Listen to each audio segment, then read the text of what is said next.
Meu Deus, sei que o Senhor confia em mim. Me ensine a confiar em mim mesmo também.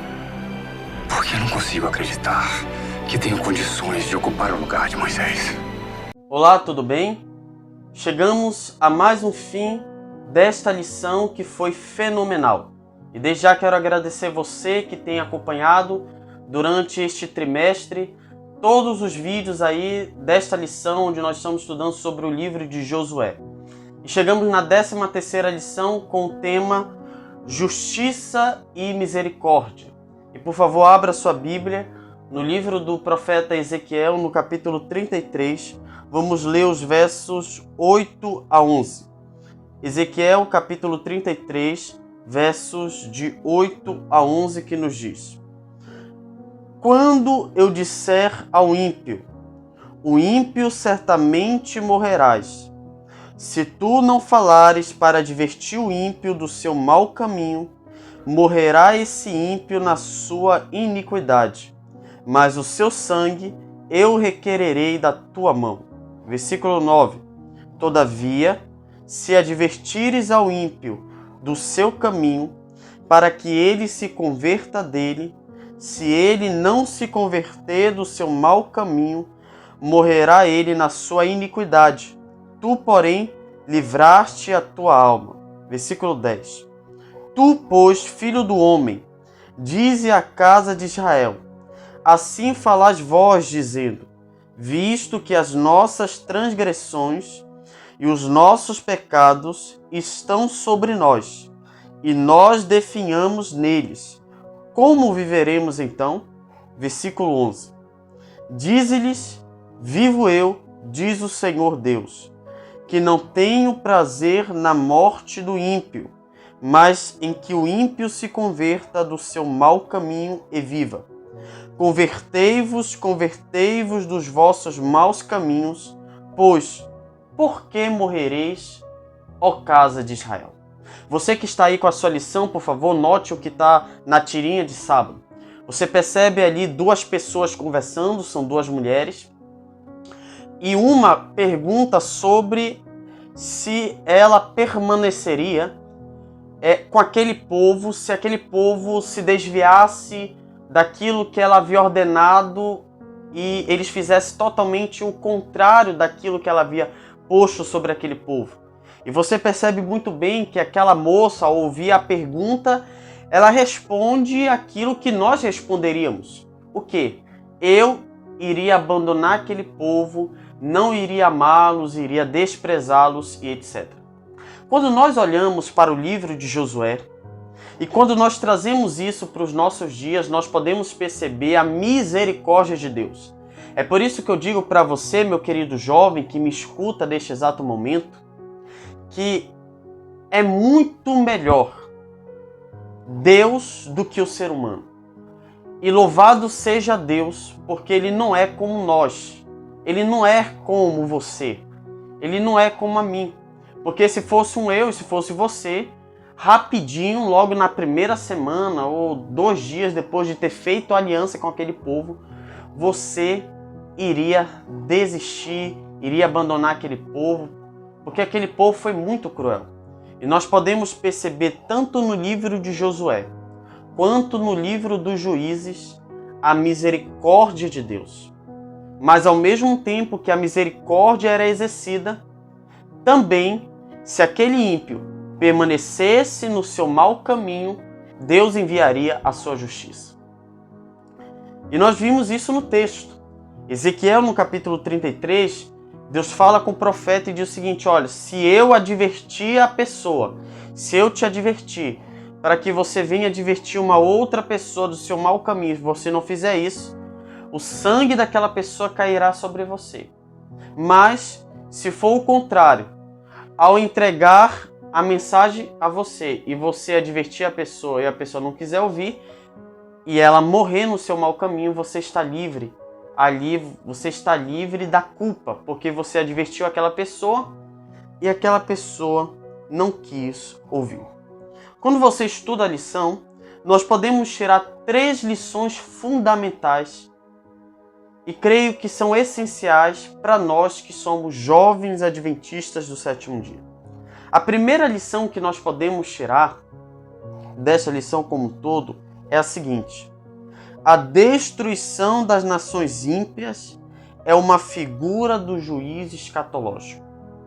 A lição, ela vai dizer que muitas vezes os ateus, agnósticos e todos aqueles que são críticos da religião pegam um livro de Josué e outros livros da Bíblia para mostrar um Deus que é um Deus irado, um Deus injusto, um Deus que não é cheio de amor, cheio de misericórdia, mas sim um Deus ali mau, perverso, etc. E a pergunta é: por que Deus pede para que Josué destruísse aquelas nações? Para que aquilo servisse de exemplo para os nossos dias. Deus havia dado um tempo de oportunidade para que aquelas nações se arrependessem dos seus pecados. Eles se arrependeram? Não. Eles praticaram coisas horrendas, terríveis aos olhos de Deus. Eles se envolviam na prostituição, eles sacrificavam crianças, eles participavam do canibalismo, ou seja, eles comiam pessoas, eles bebiam sangue, faziam coisas horrendas. Então Deus havia dado um tempo de oportunidade para que aquele povo se arrependesse. Eles se arrependeram? Não. Por isso, a destruição daquelas nações servem de alerta para a nossa geração no tempo presente. Eu e você, nós temos a palavra de Deus, nós temos os livros proféticos de Ellen White. Eu estou falando com você que é adventista do sétimo dia. Deus nos deixou materiais suficientes para que nós venhamos a nos arrepender dos nossos pecados. Não apenas nós, mas o mundo inteiro. Caso nós venhamos nos arrepender, Deus irá exercer sua misericórdia para conosco. Se não nos arrependermos, Deus irá exercer seu juízo sobre cada um de nós. A pergunta é: de que lado nós iremos optar? Nós iremos aceitar os apelos de Deus ou nós iremos ignorar os apelos e automaticamente ir para o lago de fogo e enxofre? A decisão está em suas mãos. Assim como está nas mãos deste jovem que é adventista, também está sobre suas mãos, meu querido amigo que não é de nenhuma denominação ou que ainda não aceitou a Cristo como seu Salvador pessoal. E Deus coloca a oportunidade hoje em suas mãos para que você venha tomar uma decisão de estar do lado do Mestre. E isso vai encaminhar para a próxima lição. A segunda lição que nós podemos tirar é a seguinte: o julgamento de Deus é imparcial. E isso culmina em duas lições. A primeira lição: Deus julga tanto o seu povo quanto os ímpios. O julgamento de Deus ele é imparcial. Ou seja, Deus não tem os seus prediletos. Deus não vai julgar uns de um modo e outros de outro modo, não. Deus vai usar o mesmo rigor, a mesma justiça, a mesma lei para com todos, seja para com seu povo, seja para com os ímpios. Deus exerceu a sua ira sobre aquelas nações, mas também Deus exerceu a sua ira sobre a nação de Israel. Toda vez que Israel se desviava do caminho, Deus levantava uma nação para servir de disciplina sobre Israel. Israel se afastou do caminho, Deus levantou o Egito para servir de disciplina. Israel se afastou do caminho, Deus levantou os filisteus para servirem de disciplina. Israel se afastou do caminho, Deus levantou a Síria, a Babilônia, os Medos-Persas, a Grécia, a Roma, para que essas nações servissem de disciplina sobre o Israel. E hoje não será diferente. Deus, a cada dia, Ele derrama seus juízos para nos servir de alerta. Por que as coisas acontecem no mundo? Destruição, sofrimento, morte. Porque tudo isso, como disse C.S. Lewis, é um megafone de Deus ao mundo que está surdo à sua voz. Então Deus, ele é um ser imparcial, porque ele julga tanto o seu povo e os ímpios. E a mesma lei é tanto para um quanto para o outro. E também nós podemos perceber que ao mesmo tempo que Deus exerce seu juízo, é porque ele quer salvar a todos. A própria palavra nos diz o seguinte: eu repreendo e disciplino aqueles que eu amo. Se Deus nos disciplina, é porque Ele nos ama. E o intuito da disciplina de Deus é salvar o pecador. Caso ele não queira ser salvo, o resultado é a condenação eterna. Última lição que nós podemos tirar é o seguinte: o grande conflito no livro de Josué. Por que havia tantas guerras, destruição no livro de Josué? Porque acima dessas guerras estava o grande conflito entre Deus e Satanás. E o que nós podemos perceber? Deus levantando a nação de Israel para que por meio desta nação viesse o Messias. Satanás levantando as nações inimigas para que estas nações atrapalhassem o plano original de Deus. Mas note, mesmo Satanás levantando estas nações, elas não atrapalharam a aliança de Deus para com Israel. O Messias veio, na cruz, ele restaurou a aliança.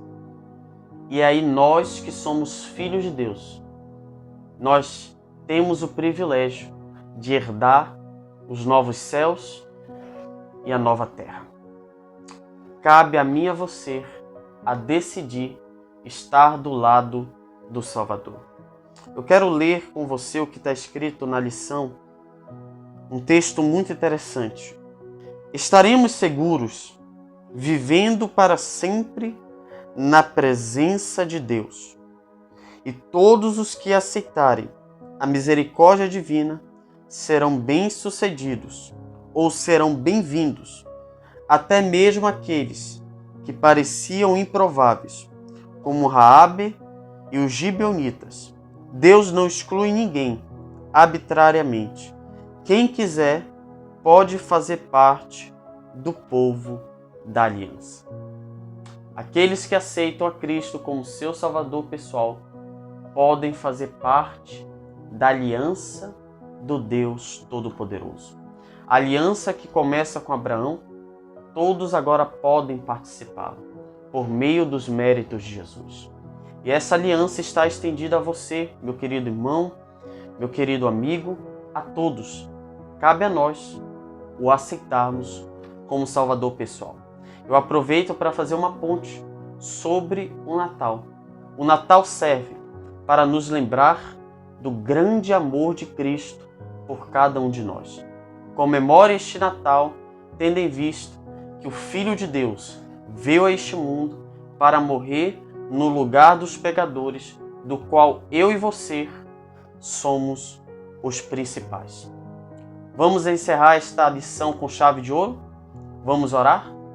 Senhor Deus e Pai, queremos neste momento preparar os nossos corações para termos um encontro contigo. Senhor, traga-nos de volta para a aliança, para a verdadeira aliança que o Senhor fez com Abraão. Ó Deus, livra-nos, Senhor, de pecarmos contra Ti, Senhor. Ajuda-nos a não cometermos os mesmos erros do Israel do passado, mas que possamos aprender com estes erros. E não apenas, Senhor Deus, ter este conhecimento para nós, mas que possamos compartilhar este conhecimento com outras pessoas. Esteja com este meu amigo que me assiste neste exato momento. Que a graça e a paz de Cristo esteja na vida dele, em nome de Jesus, Amém e amém. Que Deus te abençoe, meu jovem, e eu te espero no próximo estudo da lição da Escola Sabatina. Um novo trimestre irá iniciar com o tema apologética. Eu espero por vocês. Agora, eu encerro apontando para esta lição que foi fenomenal. E eu espero que você tenha tirado lições para a sua vida espiritual e que sua vida tenha sido transformada por esta lição. Sucessor, lições de fé e liderança no livro de Josué.